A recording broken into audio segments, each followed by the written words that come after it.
Rreth 28.000 nxënës të klasave të nënta ju nënshtruan sot provimit të dytë të arsimit bazë, atij të matematikës. Testi, i cilësuar si më i vështirë i këtij cikli, duket se ka rezultuar më i përballueshëm nga sa pritej. Shumë prej nxënësve vlerësuan me nivel mesatar, ndërsa përgatitjet për të kanë qenë të vazhdueshme gjatë të gjithë vitit shkollor. Mirë.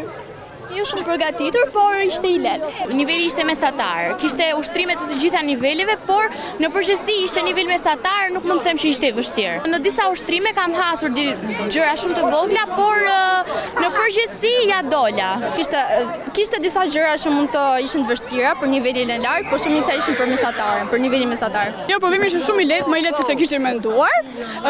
Bëm edhe para përgatitje me zyshën si para provimi dhe nuk ishte shumë i vështirë. Provimi ishte i nivelit mesëm, kishte disa gjëra që donin pak përqendrim dhe vëmendje, por të gjitha ushtrimet i kishin praktikuar me mësueset dhe besoj se ja kemi dalë mirë. Testi zgjati 2 orë 30 minuta dhe përfshinte 25 pyetje me alternativa dhe zhvillim.